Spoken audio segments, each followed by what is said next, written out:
I'm interested about this not bot chat. So it's our same coordinators that answer the phone and answer emails. They really are subject matter experts. I might actually be one of the humans on the other end of that chat as well. But I think we should allow the CFPC to use that. They can put it right on their website. It's a not bot chat. That's right.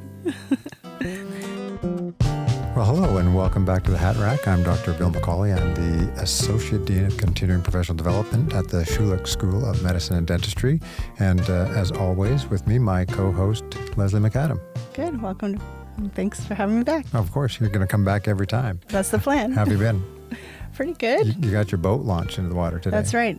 For me, today's the official day of summer. Oh, really? Start of it, yeah. Well, we don't know when this episode's going to air, but this is being recorded in June, and Yes. You've got a great boat, a sailboat, Yep. right? That you sail the Launched open today. seas. That's right. It's called, we splashed it today. Oh, we splashed it. Yeah. Okay. All right. Well, let's get this ship sailing. Today, we're going to be talking to two colleagues from the College of Family Physicians of Canada. And I should step back and say that in one of our previous episodes, we had Kate Marston from the Royal College. And I said that that episode was likely going to be of more interest to specialists. And I think that was wrong, because I think that the things that we cover here at the Hat Rack, including today's episode, could be of interest to any physician. You don't need to be a specialist or family doctor when talking about what are the best ways of incorporating CME and things that you learn into your practice.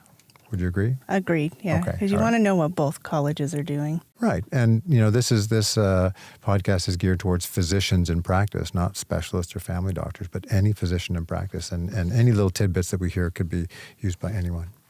So today we have some special guests from the College of Family Physicians of Canada. The first is Melissa Lujan, and Melissa is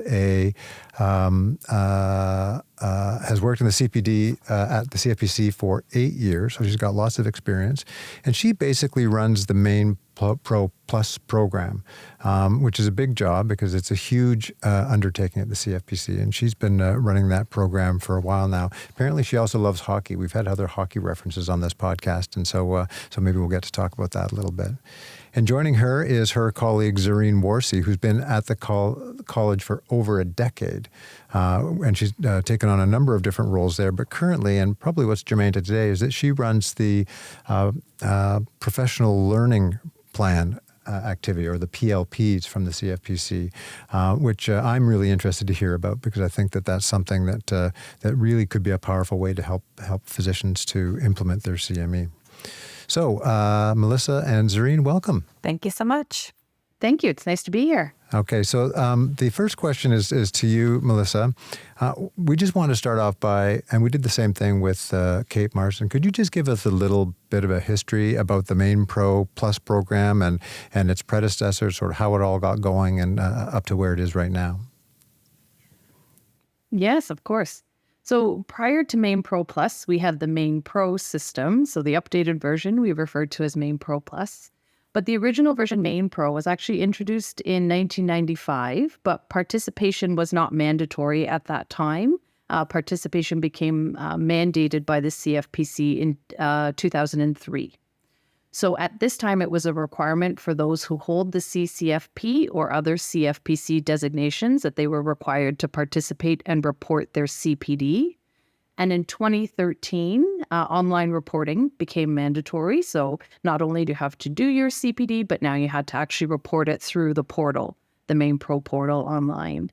And so in 2016 is when we launched our revised and updated Maine Pro Plus. We had a new framework and a brand new platform for all of our 40,000 family physicians to access. Since 2003, several provincial medical regulatory authorities have also mandated participation in CPD programs, and that's part of your licensing requirements. So currently, majority of the provinces and territories in Canada do require that physicians be enrolled in a CPD tracking program, such as Maine Pro Plus, or as you would have heard from Kate, their similar program at the Royal College. Thanks, Melissa. About the Maine Pro Plus, so the one that's going on now, it's from 2016. And has anything changed, or has it been the same since 2016? It has generally been the same since 2016. We always take user feedback And we have added some certified programs or cleaned up the platform based on member feedback on how they use it. So we're always open to hearing feedback and incorporating feedback where we can. But also at the time that it was introduced in 2016, in true QI fashion, we said to ourselves, we need to have a plan to evaluate this program, to gather more of the fulsome feedback and look towards making improvements for sort of the next iteration. As we know, we can't just leave things to stay stagnant. We have to continue to evaluate and improve. And so 2016 plus 5 years plus a pandemic, here we are in 2023, and we are actively now reviewing, revising, and refreshing the Main Pro Plus framework. And essentially what we are looking back on over the past 6 years is, again, gathering feedback. The main theme of what we've heard so far is simplification. So I think that's really what we're going to be looking forward to incorporating into any updates that will be coming up. Are these changes going to be coming soon, or do you have a timeline for that? We have a rough timeline of 2024. So I would say the latter half of 2024. So right now we are in the process of reviewing and consulting with all of our important stakeholders, members, of course, included. And again, we're planning for a launch in later 2024.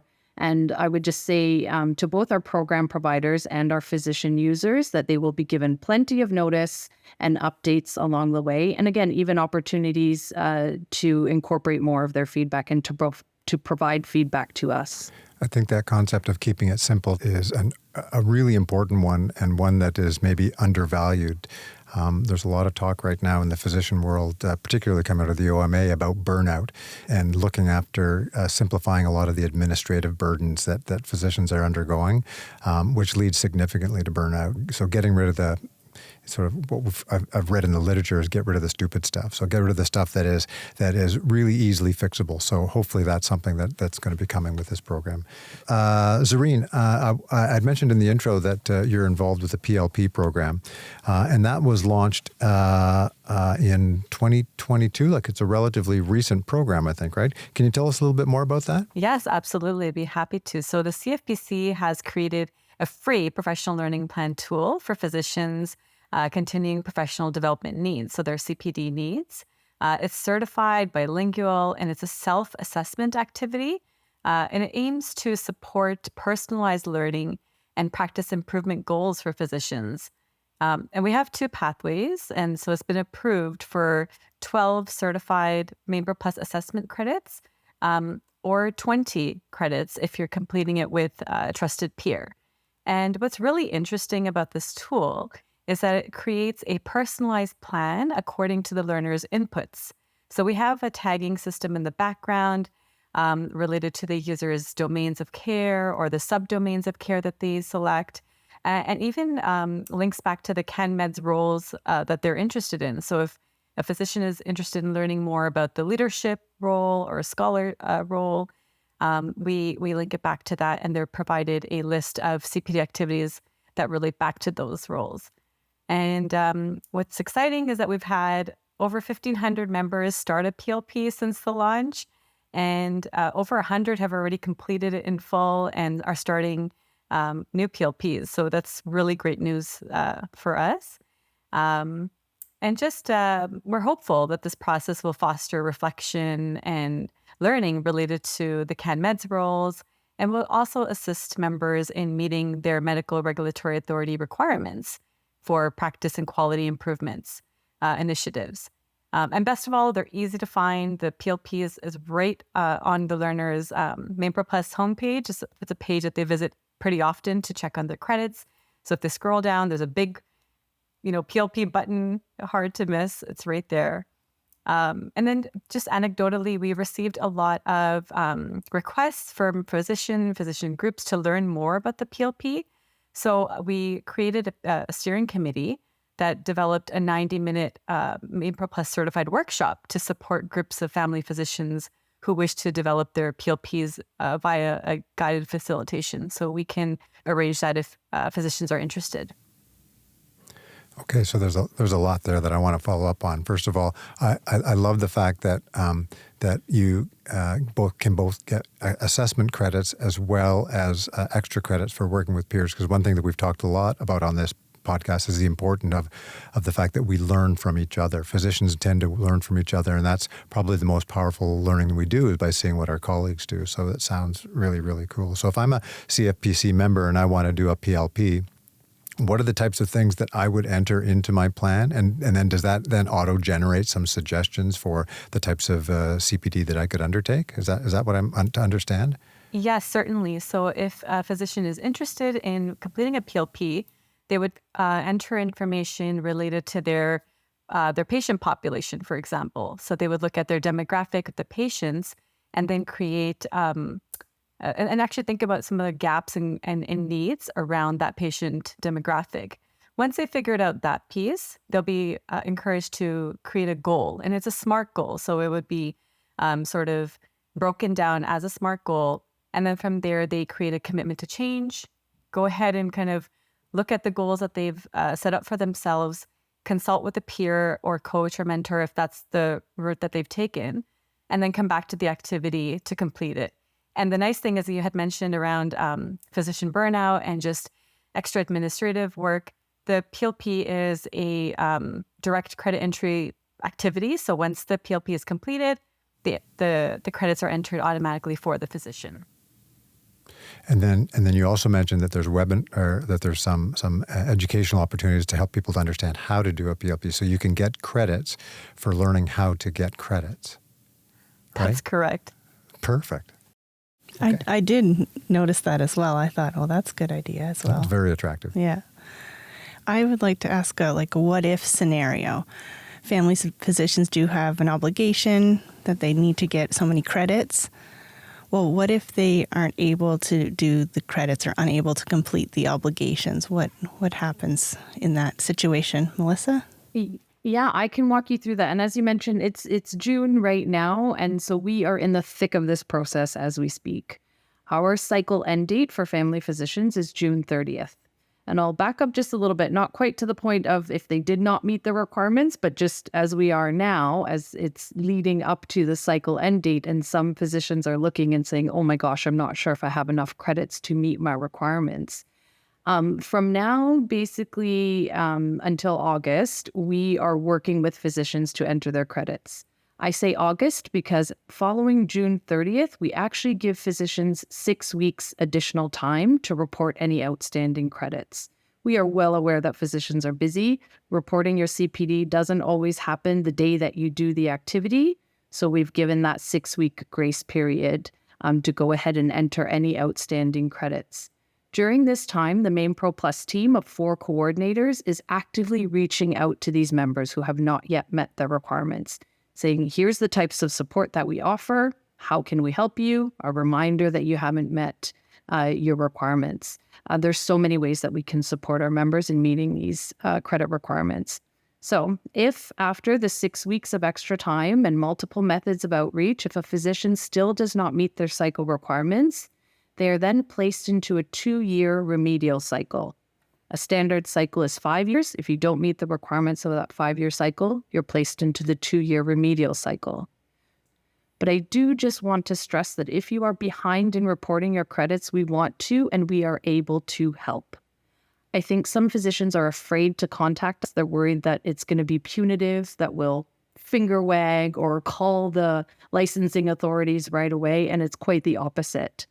So we have a team of 4 coordinators who will take members from, again, I'm so overwhelmed, I don't know how to do this, all the way into, wow, I have met my requirements within, a 30-minute appointment, sometimes even. We are available via phone. We could even do a live screen share session so that we can walk them through exactly where to click and how to fill out all the online forms. And we have a nifty little chat widget right in Main Pro Plus, so you can chat with us right from Main Pro Plus. And there's actually humans on the other end of that chat. Sometimes I know you get to these chats and it's a bot guiding you through Q&A, but there's real humans on there, and they really are there to help. So we don't want our members to get to this point of where they have not met the requirements. So I think you're right. That's what scares physicians the most. I mean, what I'm hearing here is that a lot of support is offered by the CFPC to its members in order to help people to make sure that they can be successful in their CPD.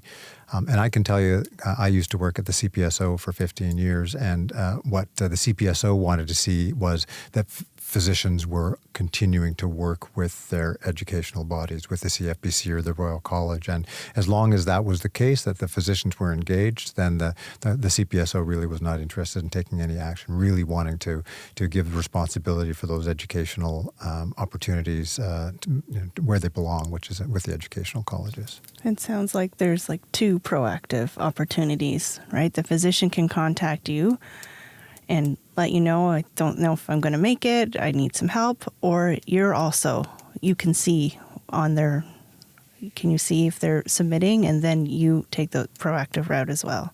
Exactly. Yep. So exactly that. For those who have not yet met the requirements, we are actively reaching out to them to offer, the support that we can. I do have one other follow-up question. I'm interested about this not bot chat. So is there a time frame of when you go onto the chat that it's open, or is this a 24-hour thing? It is within business hours because there is a human on the other end. In high vacation times or high velocity or high busy times for us, I might actually be one of the humans on the other end of that chat as well. So it's within business hours. So it's our same coordinators that answer the phone and answer emails. They really are subject matter experts in reporting the credits and finding activities to earn the credits as well. I like the not bot chat thing. Yeah. But I think we should allow the CFPC to use that. They can put it right on their website. There's a not bot chat. That's right. I'm also interested in a few other things. One of them is just trends, right? Because you're dealing with a lot of members. We're noticing like more interest in online learning, a little bit less interest attending an in-person conference. Are you noticing the same things, or are you noticing other trends in CPD? What we are noticing is the addition of an online component, but we are also noticing that many of the larger events are trying to get back to their pre-COVID numbers. So, for example, one of the other methods of outreach that we do is that we actually attend in-person conferences. We attend large in-person conferences. We also attend smaller in-person conferences where family physicians are likely to attend, and we're providing information and support for MainePro Plus there as well. So as you can imagine, in the past 12 months, as travel has opened up, we've been back out to Saskatchewan, to the East Coast, and to a couple of events within Ontario. And again, one of the larger ones that we attended, we noticed that they are back to their pre-pandemic in-person numbers, but that they have added the virtual component after the fact. So you can still access recordings online to watch them. And again, that would qualify for certified CPD as well in many cases. So attending live, if you couldn't attend all of the sessions because they were concurrent, you could then watch the ones that you missed and claim credits that way. So just kind of anecdotally, I think that's what we're noticing, is that there is a added element of virtual components to most of these things. And as we know too, that the virtual conferences are, they're becoming more expensive, right? These providers are now noticing that there's a market for this. So it's not always a cost savings to do it virtual only. So we find that a lot of organizations are still trying to find their happy medium between in-person, virtual, or hybrid. It's going to be interesting to see how it goes, because we're sort of getting mixed messages. We're hearing that physicians love the convenience of virtual meetings, but at the same time, when they do get together again, they say, "Oh, isn't that great? Now I remember what we've been missing." So it'll be interesting to see over time what happens. And part of the problem with the hybrid conference, where it's half virtual and half in person, is that for a CPD provider, that does add on extra expense, because you have to pay for someone to do both the virtual component as well as the in-person component. So there's a lot that we have to work through over the next couple of years. And I think Zareen had some information too about our one of our large conferences as well. Yeah, I can kind of speak to the numbers. So I know for our 2022 Family Medicine Forum, we had about a 50-50 sort of virtual versus in-person. So in-person was around 1,326, and virtual was around 1,100, about 1,200. So very, very close. In terms of just the numbers of certified sessions that were delivered between January 2022 and December 2022, we had almost 7,000 sessions, and roughly about 4,000 of those were live webcasts, and about 2,400 were in person. And then about 700 were online self-study. So kind of gives you a range of interest, how physicians are taking their courses. So one of the things that we want to talk about is, and we already touched on it before, but we're strong believers that physicians learn best from each other. It's one of the most powerful ways they can learn. And we already talked, Zareen, I think, about the PLPs, but are there other opportunities that are offered through the CFPC for physicians to learn from each other? Yeah, I think we obviously strongly support physicians learning from each other as well. We are also expanding our kind of definitions of CPD to that it's not just bums in seats, we call it, right? So that's another phrase that we use. Learning is much more than just conferences. So exactly, learning from each other in the hallway, learning from each other on a consultation is one thing. And the way that we capture this in Main Pro Plus is that we have this suite of exercises called linking learning. So there's 5 linking learning exercises, linking learning to practice, administration, assessment, research, and teaching. So these are free standalone exercises within the Main Pro Plus platform, and they allow members to reflect on any learning opportunity. So take, for example, like you say, learning from a peer. So if you just need to consult with a peer and you learned something new in that consultation, you could document it through a linking learning to practice exercise. It walks you through 5 steps. What was the question? What was the information that you gathered? How did you appraise that information? How did you implement the change into your practice? And then reflect upon that change and discuss sort of what you learned. And what the outcome of that interaction was. And you can do that with clinical situations as well. If you're with a patient and you don't know the answer to something and you look something up, then you could use that as a link to learning. Absolutely. So that point of care learning definitely is, we think about that in the Main Pro Plus system. So that point of care learning often does help to identify the learning gaps. And this is exactly what a PLP can also help with from a sort of more in-depth level. And then if you did want to think about a PLP in that point of care learning, it could be used also in a team environment where staff and patient surveys can provide input. And this is great for practice efficiency goals as well. And just to follow up on the linking to learning opportunity, is there an app for that? Can you do it in real time on your phone? That's what everyone wants to do now. For sure. There's no app at this point. We, again, for our 2024 updates, we look at either, having a better, more responsive version of the website. But at this point, I don't have a sort of date around an app for that. Okay. All right. So one last question that we have is that as the title of the podcast suggests, our podcast is here to try and give physicians some useful tips on things that they can hang their hat on to make their CME more effective and to help them to be able to implement change into their practice, which ultimately is going to benefit their patients' health. So do you have any recommendations or some things that people could hang their hat on as a result of your involvement with the CFPC? I can certainly say use a PLP. So this tool definitely creates a personalized CPD plan for physicians according to their inputs and helps them make a plan for their CPD in a thoughtful and very user-friendly way. So certainly check it out and contact us. Let us know what you think. And if you have any questions, we're here to help. Yeah, and then I would also add, as we just mentioned, use those linking learning exercises to report those out of the box or the point of care learning moments or those corridor consultations. So if you learned something very valuable, but it was outside of a formal learning situation, go ahead with the linking learning and you'll still be able to claim 5 certified credits for documenting your learning that way. And then the other piece I would say too is just to kind of stay on top of your CPD reporting. So book yourself sort of a Main Pro Plus checkup, if you will, 3 to 4 times a year. You can either do it yourself just by logging into Main Pro Plus and making sure all your entries are up to date, or you can do so with our Main Pro Plus coordinators, either over the phone or on a live screen share session. We can help walk through and make sure that everything is up to date there as well.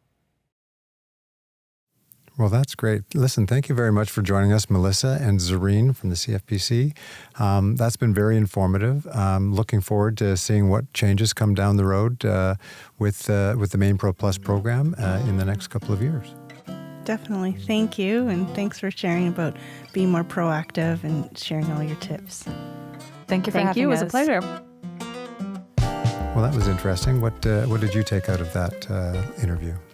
Well, I think that members maybe should be contacting them a bit sooner and finding out all the extra little tips that they could be using. I think there's probably some credits that were probably unspent that could be recorded. Right. I think that's been one of my frustrations. I'm a rural college person, but finding ways to actually record that point of care learning in a way that helps me to recognize that I've actually learned something, and recording that. And again, that's some of the most powerful learning.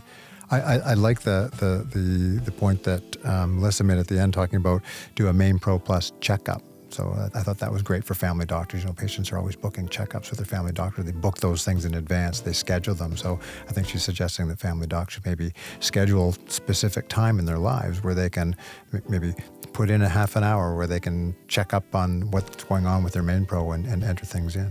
Yeah, and it was a quarterly recommendation by the sound of it, and that seems logical. Yeah. And then finally, both the PLP and the linking to learning activities with the CFPC sound like really great ways of helping you to tailor your CPD to your own practice, and fits right in with the QI banner that's going on all over the place right now. Mm-hmm. And you have an option to do that individually or with a peer. Yeah. Yeah. Great. Well, this is a great episode. We'll see you next time. Happy sailing. Yes, thank you. Thank you. Take care. You've been listening to The Hat Rack, hosted by Dr. Bill McCulley and Leslie McAdam from Continuing Professional Development at the Schulich School of Medicine and Dentistry at Western University in London, Ontario, Canada. Technical assistance for The Hat Rack is provided by Patrick Barfoot, Technology Support Specialist at Schulich. Original music was composed by Cameron Beresnick. Please contact us with any questions, comments, or suggestions for future topics or guests. We can be contacted by email at thehatrack, that's all one word, THEHATRACK, at uwo.ca. Additional episode information can be found online at www.schulich.uwo.ca/CPD. For The Hat Rack, I'm Stephanie Giberson-Kirby, Faculty Development Specialist at the Schulich School of Medicine and Dentistry, leaving you with something to hang your hat on.